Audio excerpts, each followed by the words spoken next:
नमस्कार बालमित्र हो, आज आपण संकलित मूल्यमापन पेपर 2025 इयत्ता 7वी विषय इंग्रजी या विषयाचे आपण आज प्रश्नपत्रिका पाहणार आहोत.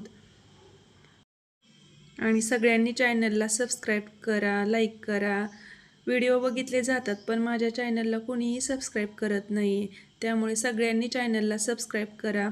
तुमच्यासाठी एवढ्या छान छान प्रश्नपत्रिका मी घेऊन येते, तर तुम्ही सबस्क्राईब तर केलं पाहिजे ना चॅनलला. त्यामुळे आता सगळ्यांनी चॅनलला सबस्क्राईब करा, लाईक करा, कमेंट करा आणि तुम्हाला अजून कोणत्या विषयाच्या प्रश्नपत्रिका पाहिजे तेही मला सांगा. आणि 100% हेच प्रश्न येणार आहेत, त्यामुळे याचा चांगला अभ्यास करून परीक्षेला जा तुम्ही आणि चांगला पेपर लिहा.